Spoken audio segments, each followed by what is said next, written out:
Guys, आज हम बात करेंगे नए टॉपिक की जो है मॉलिक्यूलर जो फॉर्मूला होता है उसके बारे में और एम्पिरिकल फॉर्मूला। और क्या होता है एम्पिरिकल फॉर्मूला। देखो इस पे डिपेंडेंट बहुत अच्छे न्यूमेरिकल है, तो इस टॉपिक को ध्यान से समझना, ठीक है। ये बहुत इंपॉर्टेंट टॉपिक है। देखो मॉलिक्यूलर फॉर्मूला क्या होता है, मैं एक एग्जांपल लेता हूं। यहाँ पर मेरे पास कोई क्या है कंपाउंड है, ठीक है। उस कंपाउंड को मैं ले रहा हूं, जैसे मैंने लिया ग्लूकोज को। किसको लिया? ग्लूकोज को। अब सबको पता है ग्लूकोज का फॉर्मूला क्या है, C6H12O6। तो यहां से सुनना बात मॉलिक्यूलर फॉर्मूला के बारे में। किसी कंपाउंड में कितने नंबर ऑफ एटम प्रेजेंट होंगे किसी एलिमेंट के, उसको कौन बताएगा, उसको डिनोट कौन करेगा? उसको डिनोट करेगा कौन? Molecular formula. इसको हिंदी में बोलते हैं अणुसूत्र और इसको हिंदी में बोलते हैं मूलानुपाती सूत्र, ठीक है। तो यहां से आपको मॉलिक्यूलर फॉर्मूला के बारे में जानकारी हो जानी चाहिए। मॉलिक्यूलर फॉर्मूला क्या होता है? किसी भी कंपाउंड का एक केमिकल फॉर्मूला होता है जो हमें ये बताता है उस कंपाउंड में कितने नंबर ऑफ एटम एक्चुअल में प्रेजेंट है, कितने नंबर ऑफ एटम एक्चुअल में प्रेजेंट है। यानी किसी यौगिक में परमाणुओं की एक्चुअल संख्या जो बताता है वो हमें कौन बताता है? उस यौगिक का अणुसूत्र, उस कंपाउंड का मॉलिक्यूलर फॉर्मूला बताता है। अब मैं बात करूं एम्पिरिकल फॉर्मूला की। एम्पिरिकल फॉर्मूला क्या होता है तो सुनना। ये जो कंपाउंड था इसका क्या लूं मैं? सिंपल होल नंबर रेशियो लूं। सिंपल होल नंबर रेशियो देखो कैसे, यहां पे देखो 6 है, यहां पर 6 का मल्टीपल और यहां पर 6 है। मैं क्या करता हूं इस फॉर्मूले में 6 का डिवाइड, यहां पर भी 6 का, यहां से। तो मैंने क्या किया, इसको सिंपल होल नंबर रेशियो में कन्वर्ट करने के लिए यहां 6 का डिवाइड किया। जैसे ही मैं ये डिवाइड करता हूं तो देखो क्या होगा, मेरे पास जो वैल्यू आएगी 6/6 1, फिर रेशियो 6/12, तो यहां आएगा 6 to the 12, फिर रेशियो 1। तो ये क्या हो गया, एक सिंपल होल नंबर रेशियो में कन्वर्ट हो गया ना। तो यहां पर क्या होगा, कोई कंपाउंड जिसका कोई केमिकल फॉर्मूला है उसको क्या करूं मैं, सिंपल होल नंबर रेशियो में अगर लिखूं, उसके सिंपल होल, उसके एक्चुअल नंबर ऑफ एटम से रिप्रेजेंट ना करके उसके सिंपल होल नंबर रेशियो में अगर मैं लिखता हूं तो वो क्या बन जाता है, एक उस कंपाउंड का एम्पिरिकल फॉर्मूला। अब ये देखो एम्पिरिकल फॉर्मूला ग्लूकोज, जैसे यहाँ एग्जांपल ग्लूकोज का लिया ना, तो वो देखो कैसे बनेगा। कार्बन कितने हैं, यहाँ पर 1, तो 1 लिखने की कोई आवश्यकता नहीं। फिर ये कौन है, 2। हाइड्रोजन के लिए ये क्या लिखूंगा, CH2। फिर ये कौन है, एक ऑक्सीजन का, यहाँ क्या लिखूं। तो ये क्या हो गया, ग्लूकोज का क्या हो गया, एम्पिरिकल फॉर्मूला। लेकिन ये क्या है, ग्लूकोज का मॉलिक्यूलर फॉर्मूला। इसको और एग्जांपल से अगर हम करें तो देखो मैंने लिखा CH3COOH, ठीक है। क्या लिखा है, CH3COOH। इसको हम क्या बोलते हैं, इसको हम बोलते हैं एसिटिक एसिड। ये मॉलिक्यूलर फॉर्मूला है। इसको कंबाइन करके अगर लिखूं, इसका मॉलिक्यूलर फॉर्मूला अगर कंबाइन करके लिखूं, ये तो केमिकल फॉर्मूला हो गया, इसको कंबाइन करके लिखता हूं तो क्या होगा, C2H4O2। ये क्या हो गया, एसिटिक एसिड का केमिकल फॉर्मूला, या मैं बोल सकता हूं मॉलिक्यूलर फॉर्मूला होगा। ये तो हुआ मॉलिक्यूलर फॉर्मूला। लेकिन मैं क्या देखना चाहता हूं, इसका एम्पिरिकल फॉर्मूला, इसका मूलानुपाती सूत्र। ये हुआ भाई साहब मॉलिक्यूलर फॉर्मूला, इसका एम्पिरिकल फॉर्मूला हम देखना चाहते हैं। तो क्या करूंगा, सिंपल होल नंबर रेशियो में कन्वर्ट करूंगा। इसको 2 से डिवाइड, इसको 2 से डिवाइड, 2 से डिवाइड, क्या बना, C1 लिखने की जरूरत नहीं, C2 और ये। तो इसका मतलब जो एसिटिक एसिड है उसका भी क्या होता है, एम्पिरिकल फॉर्मूला सेम होता है एज इट इज ग्लूकोज के। आई बात समझ में, ठीक है। और एग्जांपल हम देखें। अब देखो यहाँ पर मैंने कुछ सब्सटेंस लिए हैं और उनके क्या लिखे हैं, मैंने यहाँ पर सबके मॉलिक्यूलर फॉर्मूला यानी अणुसूत्र लिखे हैं। ये सबके, ये तीनों के तीनों एग्जांपल में क्या है, अणुसूत्र। अब हम इसका एम्पिरिकल फॉर्मूला देखना चाहते हैं, मूलानुपाती सूत्र देखना चाहते हैं इसका। तो यहाँ पर देखो क्या है, कॉमन क्या है, जैसे मैथ्स में कॉमन लेते हैं ना, वैसे कॉमन लेके कर लो। तो यहाँ कॉमन आया 2, जैसे ही कॉमन 2 आया तो यहाँ कितना बचेगा, C1। हाइड्रोजन कितना बचेगा, 2। क्लोरीन कितना बचेगा, 1। यानी ये क्या बन गया, इसका एम्पिरिकल फॉर्मूला बन गया इस सब्सटेंस का। फिर दूसरा देखो यहाँ कॉमन क्या आ रहा है, देखो 284, कॉमन क्या आएगा, सिर्फ 2 ही तो आएगा, तो 2 कॉमन लिया तो क्या बचा, C2H4O1। 1 लिखने की कोई जरूरत नहीं है। ये इस सब्सटेंस का क्या बन गया, एम्पिरिकल फॉर्मूला। फिर इसका देखो यहाँ कॉमन क्या आ रहा है, मेरे पास 2 आएगा कॉमन। जैसे ही 2 कॉमन आया तो क्या बचेगा, 2 कॉमन यहाँ आ रहा है, इसका मतलब क्या है, देखो इसको 2 से डिवाइड किया तो क्या बचा C2, इसको 2 से डिवाइड किया क्या बचा 3, इसको 2 से डिवाइड किया क्या बचा 3। क्या हम इसको और सिंप्लीफाई कर सकते हैं क्या? ये 2 है, क्या हम इसको और सिंप्लीफाई कर सकते हैं? नहीं कर सकते हैं, क्योंकि ये क्या हो गया, एक सिंपल होल नंबर का रेशियो आ गया है। अब इसको और डिवाइड नहीं कर, अगर मैं डिवाइड भी करूं तो क्या आएगा, डेसिमल्स में आएगा या फ्रैक्शंस में आएगा, जो हमें नहीं चाहिए, हमें चाहिए सिंपल होल नंबर रेशियो। तो यहाँ पर ये क्या हुआ है, मॉलिक्यूलर फॉर्मूला से हमने क्या ऑब्टेन किया है, एम्पिरिकल फॉर्मूला। अब एक बात जरा सोचने की, ये जो एम्पिरिकल फॉर्मूला है ये जैसे बना था, कैसे कब बना था, जब मैंने यहां से कुछ कॉमन लिया था या किसी नंबर का क्या किया था, मैंने यहाँ डिवाइड किया था। जिस नंबर का यहाँ मैंने डिवाइड किया या जो मैंने कॉमन लिया है उसी को मैं वापस एम्पिरिकल फॉर्मूला में क्या कर दूं, मल्टीप्लाई करवा दूं। जो दो कॉमन लिया था उसी का अगर दो मल्टीप्लाई करवा दूं तो क्या होगा, वापस यही फॉर्मूला मेरे को क्या हो जाएगा, ऑब्टेन हो जाएगा ना, यहाँ पर भी यहाँ पर भी। यानी एक बात मैं बोल सकता हूं, जो मॉलिक्यूलर फॉर्मूला होता है किसी सब्सटेंस का, वो किसी नंबर का क्या होता है, मल्टीपल होता है उसके एम्पिरिकल फॉर्मूला से। यानी molecular formula equals to the any integer multiple of that empirical formula. आई बात सुनने, जो अणुसूत्र होता है वो मुलानुपाती सूत्र का क्या होता है, कोई ना कोई नंबर का क्या होता है, गुणज होता है। और ये इंटीजर भी कौन सा होगा, ये मल्टीपल भी कैसा होगा, ध्यान रखना, सिंपल होल नंबर मल्टीपल। ठीक है, ये बात आपको ध्यान रखनी है। अब ये फॉर्मूला आपको पता चल गया। अब यहां से एक फॉर्मूला और बना सकता हूं मैं, क्या कि जो n है, जो n है वो एक्चुअली किसके इक्वल होगा, molecular formula upon empirical formula के हो सकता है। या मैं इसको बोल सकता हूं, यहां देखो ऊपर क्या है, मॉलिक्यूलर फॉर्मूला, यहां अगर मैं मॉलिक्यूलर मास लिख दूं तो क्या कोई गड़बड़ होगी क्या, कोई गड़बड़ नहीं होगी। जो मॉलिक्यूलर फॉर्मूला है, जिस कंपाउंड का मॉलिक्यूलर फॉर्मूला है उसका मैं क्या लिख दूंगा, यहाँ मॉलिक्यूलर मास या मोलर मास बोल दूं। यहाँ जो एम्पिरिकल फॉर्मूला लिया है, मान लो ये जो एम्पिरिकल फॉर्मूला था, यहां मैं क्या लिख दूं, इसी एम्पिरिकल फॉर्मूला का क्या लिख दूं, एम्पिरिकल फॉर्मूला मास ले दूं। यानी ये जो फॉर्मूला बना है इसका मास ले लूं। कैसे लूंगा, कार्बन 12 होता है, हाइड्रोजन 1 होता है, कितने हैं, 2 है, ऑक्सीजन 16, सबको ऐड किया तो वो क्या निकल जाएगा, एम्पिरिकल फॉर्मूला मास निकल जाएगा। हिंदी में क्या बोलोगे, अणुभार बोल दूं। ठीक है, अपॉन एम्पिरिकल फॉर्मूला मास, यानी मूलानुपाती भार बोल दूं या द्रव्यमान बोल दूं, बात क्या है, एक ही है। ठीक है, अब ये चीज आपको ध्यान रखनी है जो आगे न्यूमेरिकल्स में काम आएगी। अब हम क्या करते हैं, हम ये देखते हैं इस पर क्वेश्चंस कैसे पुटअप होते हैं, इसी टॉपिक पे कैसे क्वेश्चंस पुटअप होंगे और हम उसे कैसे सॉल्व करेंगे। देखो इस पर जो क्वेश्चन पुटअप होते हैं उसको सॉल्व करने के कुछ स्टेप्स है, पहले मैं वो आपको स्टेप्स बताता हूँ। तो स्टेप्स देखते हैं। अब देखो गाइस, मैंने यहाँ स्टेप्स लिखे हैं, ये स्टेप्स आपको काम आएंगे न्यूमेरिकल सॉल्व करने में। न्यूमेरिकल हम बाद में करेंगे, इसके जस्ट बाद न्यूमेरिकल करेंगे, आपको इजीली समझ में आ जाएगा। लेकिन उससे पहले आपको ये स्टेप एक बार याद होने चाहिए, ये स्टेप दिमाग में बिठा लो। क्या है, क्वेश्चन में क्या होता है, आपको हर सब्सटेंस का कोई ना कोई परसेंट दे रखा होगा। क्या दे रखा होगा, परसेंट। आपको क्या करना है, उस परसेंट को ग्राम में चेंज करना है। यानी जो परसेंट कंपोजिशन, जो प्रतिशत संगठन दे रखा है किसी एलिमेंट का, किसी तत्व का, उसको ग्राम में चेंज कर।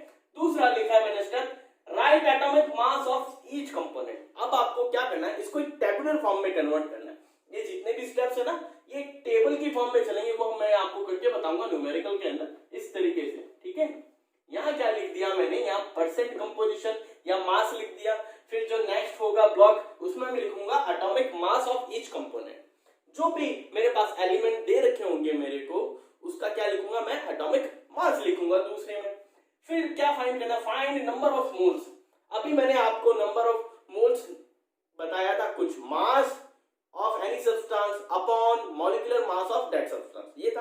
अब यहां पर क्या है, क्वेश्चन में अपने को एलिमेंट दे रखे होंगे, तो एलिमेंट का क्या फाइंड आउट करना है, मेरे को number of moles find out करना है। तो एलिमेंट का अगर number of moles find out करना है तो मैं यहां क्या लिखूंगा, नंबर ऑफ मोल्स का formula mass of that element, जो एक्चुअली क्या है, परसेंट ही तो है, ये भी मैंने बताया, जो क्या होगा एक्चुअली में परसेंट होगा। तो यहाँ पर एक्चुअली क्या लेना है, परसेंट लेना है, ठीक है। Mass of element upon element है तो एलिमेंट का क्या होगा, कोई मॉलिक्यूलर मास तो होगा नहीं, क्या होगा उसका एटॉमिक मास होगा, उसको डिवाइड कर देना है, ठीक है। यहाँ से नंबर ऑफ मोल निकल जाएंगे, वो नेक्स्ट ब्लॉक में लिख दूंगा। फिर फोर्थ नंबर जो स्टेप है वो क्या है, find simple molar ratio. Simple molar ratio find करना है। अब इसका मतलब समझना, सिंपल मोलर रेशियो का मतलब क्या है, by dividing smallest value of moles in each component. मान लो यहाँ पर नंबर ऑफ मोल्स की वैल्यू मेरे पास आई, मान लो 4 8 2, क्या आई 4 8 2 आई नंबर ऑफ मोल्स। अब मेरे को क्या निकालना है, जो चौथा स्टेप है सिंपल मोलर रेशियो निकालना है, जो नेक्स्ट ब्लॉक में लिखूंगा मैं यहां लिखूंगा सिंपल मोलर रेशियो। वो एक्चुअली क्या होगा, मैं यहां से देखूंगा इन नंबर ऑफ मोल्स में जो सबसे छोटी वैल्यू होगी नंबर ऑफ मोल्स की, उसको यहां सब में डिवाइड कर दूंगा, यानी 4/2 करूंगा तो 2 आएगा, 8/2 करूंगा तो 4 आएगा, 2/2 करूंगा तो 1 आएगा। तो ये यहाँ पर 2 4 1 ये मेरे लिए क्या हो गया, एक सिंपल मोलर रेशियो निकल गया है। आई बात समझ में। नेक्स्ट स्टेप क्या करेंगे, find simplest whole number molar ratio. Whole number molar ratio, अब सुनना इसको, अगर ये मेरे पास 2 4 1 आया है, ये अपने आप में क्या है, एक इंटीजर है, एक होल नंबर है, यहाँ पर पॉइंटों में वैल्यू नहीं आ रही। अगर बाई चांस यहाँ पर, अगर बाई चांस मान लेता हूं यहाँ पर पॉइंट में वैल्यू आती है, मान लो 1.5 आ गई, तो अब मैं क्या करता, इस पूरी वैल्यूज को 2 4 और 1.5 है ना, इसको मैं क्या करता, किसी ऐसे नंबर से मल्टीप्लाई करता ताकि यहाँ पर क्या हो जाए, एक इंटीजर आ जाए। तो क्या आता, ये क्या है 2 4 1.5 है ना, अगर मैं यहाँ पर 2 की मल्टीप्लाई करूं तो पता दूनी 30, ये वैल्यू क्या हो जाएगी 3 हो जाएगी, 0.0 होता है हटा दो। फिर इसको भी 2 से मल्टीप्लाई करना पड़ेगा तो ये 8 आ जाएगा, इसको 2 से करूंगा तो ये कितना आएगा 4। तो अब जो सिंपल मेरे पास क्या है होल नंबर रेशियो आया वो ये हो गया, ठीक है। अभी देखो हो सकता है ये अभी आपको समझ नहीं आई है मैं क्या बोल रहा हूँ, लेकिन न्यूमेरिकल करते ही आपको समझ में आ जाएगा। अभी सिर्फ आपको स्टेप्स ध्यान में रखने हैं, याद रखने हैं कि मैं क्या बता रहा हूं, उसको समझना है, ठीक है। फिर देखो next step, from step 5th represent EF. इसका मतलब समझना, ये जो हमने निकाला था ये 2 4 1 जो मैंने पहले लिया था, एक्चुअली में ये क्या बता रहा है, एक्चुअली में हमें ये बता रहा है अगर ये कार्बन, ये हाइड्रोजन, ये ऑक्सीजन लेता मैं, तो ये हमें क्या बता रहा है, इस कार्बन हाइड्रोजन और ऑक्सीजन के जो सिंपल, जो सर मैंने अभी आपको मॉलिक्यूलर फॉर्मूला में बताया था कि मॉलिक्यूलर फॉर्मूला को एक ऐसे नंबर से मैं क्या करूं, डिवाइड करूं, तो मेरे को क्या मिल जाता है, एम्पिरिकल फॉर्मूला मिल जाता है। वैसे ये यहाँ पर क्या आ गया, ये सिंपल रेशियो आ गया है, क्या आया 2 4 1, यानी ये मेरे को क्या ऑब्टेन हो गया है, किस स्टेप से, 5th स्टेप से मेरे को क्या ऑब्टेन हो गया है, किसी भी सब्सटेंस का एम्पिरिकल फॉर्मूला। तो ये जो नंबर आएगा इसको उन एलिमेंट्स के यहाँ नीचे अगर आप पुटअप कर दोगे तो आपका क्या बन जाएगा, एम्पिरिकल फॉर्मूला। अब अगर क्वेश्चन में आपको बोले नहीं आप तो हमें मॉलिक्यूलर फॉर्मूला निकाल के बताओ, क्या करना है, कुछ नहीं करना, आपको सबसे पहले जो अभी फॉर्मूला हमने देखा था एन के लिए, क्या पढ़ा था, molecular formula equals to the n into empirical formula, यानी जो अणुसूत्र होता है वो एन इनटू मूलानुपात सूत्र के बराबर होता है, ये हमने पढ़ा था। अब यहां पर क्या करना है, वही फॉर्मूला अप्लाई करना है, लेकिन उससे पहले मैंने आपको एक बोला था कि एन का एक और फॉर्मूला याद रख लेना, क्या था, molecular mass upon empirical formula मास। तो यहां से मैं क्या फाइंड आउट करूंगा, अगर मेरे को मॉलिक्यूलर फॉर्मूला फाइंड करना है तो सबसे पहले जो एम्पिरिकल फॉर्मूला आया है मेरे पास उसका मास फाइंड आउट करूंगा, find empirical formula mass, then find क्या करूंगा मैं, एन फाइंड कर लूंगा।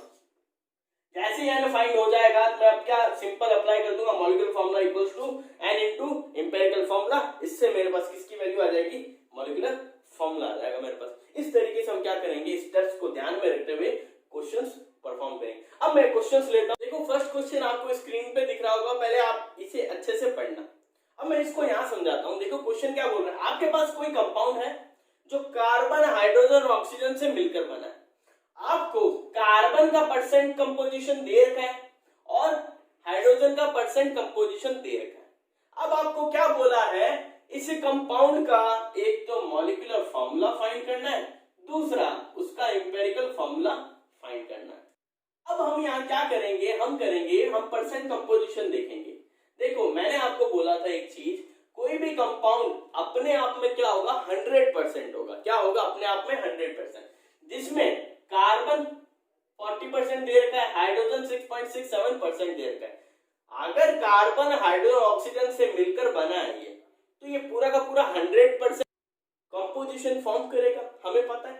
तो यहां पर मैं क्या मानूंगा, कंपाउंड पूरा 100 है, उसमें से 40 प्लस 6.67 माइनस कर दूं, यानी कार्बन और हाइड्रोजन का परसेंट इस कंपाउंड में कितना है वो माइनस कर दूं, तो जो परसेंट आएगा वो मेरे पास किसका आएगा, ऑक्सीजन का आएगा, 53.33। ठीक है, अब देखो अकॉर्डिंग टू स्टेप्स अब हम चलते हैं। ये आपको पता चल गया, ये कितनी आ गई वैल्यू भाई साहब, 53.33। अब अकॉर्डिंग टू स्टेप्स चलेंगे।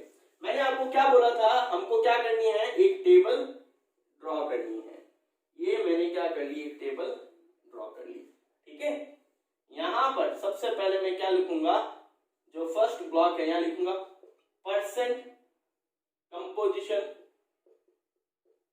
क्या लिखूंगा, परसेंट कंपोजिशन किसका, एलिमेंट्स का। कौन कौन है मेरे पास, यहाँ एलिमेंट्स लिख लेते हैं अपने, कौन कौन है। फर्स्ट ब्लॉक कार्बन है, हाइड्रोजन है और ऑक्सीजन है। ठीक है, इनका परसेंट कंपोजिशन देख लेता हूं। यहाँ कार्बन का कितना है 40, यहाँ 6.67, यहाँ 53.3।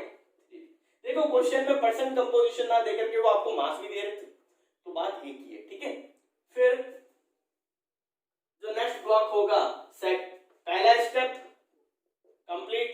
सेकंड स्टेप एटॉमिक मास लिखना, यानी परमाणु भार लिखना। कौन है पहला, कार्बन, इसका 12 होता है, हाइड्रोजन का 1, ऑक्सीजन का कितना होता है भाई साहब 16। थर्ड स्टेप क्या था अपना, number of moles find out करना। नंबर ऑफ मोल्स कैसे फाइंड आउट करने का तरीका मैंने क्या बताया था, जो परसेंट गिवन है उसको क्या कर दूं, उसके एटॉमिक मास से डिवाइड कर दूं। परसेंट कहां है अपना, ये रहा 40 अपॉन क्या कर दूं इसका एटॉमिक मास, फिर यहाँ 6.67 अपॉन क्या कर दूं 1, फिर यहाँ 53.33 अपॉन क्या कर दूं 16। अब इसको सॉल्व करता हूं।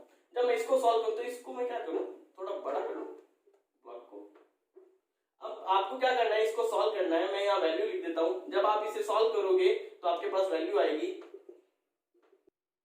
3.33 आएगी, यहाँ पर आएगी 6.6 और यहाँ पर आएगी 3.3। अब जो फोर्थ स्टेप था याद करो, हमें क्या करना है, ये जो नंबर ऑफ मोल्स आए हैं अपने पास, ये क्या है, नंबर ऑफ मोल्स आए हैं, इसमें से जो सबसे छोटी वैल्यू होगी उस वैल्यू को इन सब वैल्यू में क्या करूंगा, डिवाइड करूंगा। क्या करूंगा, डिवाइड करूंगा, तो मेरे पास क्या आएगा, सिंपल रेशियो आ जाएगा। क्या आ जाएगा, सिंपल रेशियो। कैसे करूं, 3.33 है, यहां इन तीनों में सबसे छोटी वैल्यू क्या है 3.33 है, इसको क्या कर दूं, इससे डिवाइड कर दूं, तो क्या है वैल्यू 1। फिर 6.6 है, ये क्या है 3.3, इसे डिवाइड करूंगा तो यहां से वैल्यू आएगी मेरे पास 2। फिर 3.33 अपॉन 3.33 करूंगा तो वैल्यू क्या आएगी 1। यानी जो सिंपल रेशियो आया है वो क्या है 1:1। यानी अब मैं यहां से इंपेरिकल फॉर्मूला बना सकता हूं, क्या, कार्बन का कितना है 1, हाइड्रोजन कितने हैं 2, कार्बन 1 हाइड्रोजन 2 और ऑक्सीजन कितना है 1। तो इंपेरिकल फॉर्मूला क्या बना मेरे पास निकल के, जो सामने आया वो आया CH2O। क्या आ गया, CH2O। अब क्वेश्चन में देखो आपको मॉलिक्यूलर मास दे रखा है, क्या दे रखा है, मॉलिक्यूलर मास दे रखा है, वो कितना है 180। ये आपको क्वेश्चन में दे रखा है मॉलिक्यूलर मास। ठीक है, अगर क्वेश्चन आपने ध्यान से पढ़ा है तो वहां से आप पता चल जाएगा। अब मेरे को क्या फाइंड आउट करना है, दो चीजें फाइंड आउट करनी थी, एक मॉलिक्यूलर फॉर्मूला, दूसरा इंपेरिकल फॉर्मूला। इंपेरिकल फॉर्मूला तो आ गया, मॉलिक्यूलर फॉर्मूला फाइंड आउट करने के लिए हमें क्या करनी पड़ेगी, एन की वैल्यू फाइंड आउट करनी पड़ेगी। एन की वैल्यू कैसे फाइंड आउट की जाती है, जो हमारे पास मॉलिक्यूलर मास होता है, मॉलिक्यूलर मास, उसको क्या कर दूंगा, इंपेरिकल फॉर्मूला मास से क्या कर दूं, डिवाइड कर दूं। तो यहां पर ये जो इंपेरिकल फॉर्मूला आया है इसका क्या फाइंड आउट करने पड़ेगा, मास। तो मैं यहां फाइंड आउट कर लेता हूं इसको हटा करके। तो देखो कार्बन 12 होता है, हाइड्रोजन 2 है तो 1 into 2, ऑक्सीजन 1 है तो 16। तो यहाँ से इसको सम अप करूंगा 3, तो इसका क्या है एम्पिरिकल फॉर्मूला मास 30। तो यहाँ पर क्या करना है, जो मॉलिक्यूलर मास है अपना 180, इसको 30 से डिवाइड कर दूं, 3 6 18। तो n की वैल्यू क्या आ गई 6, n की वैल्यू हमारे पास क्या आ गई है 6। अब मॉलिक्यूलर फॉर्मूला निकालना है, क्या निकालना है मॉलिक्यूलर फॉर्मूला। तो क्या होता है molecular formula, n into empirical formula. n क्या है मेरे पास 6 आया है, एम्पिरिकल फॉर्मूला पूरा CH2O।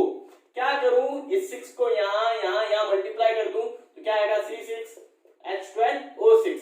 यानी जो मॉलिक्यूलर फॉर्मूला है वो क्या किसकी तरह दिख रहा है मेरे को, कंपाउंड का नाम ग्लूकोज। ठीक है, तो इस तरीके से हम क्या करते हैं, क्वेश्चन को सॉल्व करते हैं। अब और जो न्यूमेरिकल हैं जो अलग अलग टाइप के, वो हम नेक्स्ट लेक्चर में करेंगे और आपको होमवर्क के लिए भी कुछ क्वेश्चंस दूंगा। ठीक है, वो आप देखना। चलो इसी तरीके का मैं एक क्वेश्चन आपको होमवर्क के लिए देता हूं, स्क्रीन पे आपको दिख रहा होगा।